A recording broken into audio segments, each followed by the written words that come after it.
5:48 now. New this morning, a local man put $5 on the table, wound up walking away a millionaire. How about this? It happened Saturday at the Live Casino in Anne Arundel County.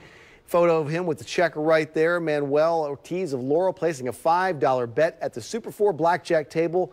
Went on to win nearly $1.1 million, $1,075,710.45, just to be exact. He won it after playing for just under 2 hours. Lynette, not a bad night at the tables right there. Manuel, that's my cousin. Oh, Manuel. He'll be getting some calls. Yeah.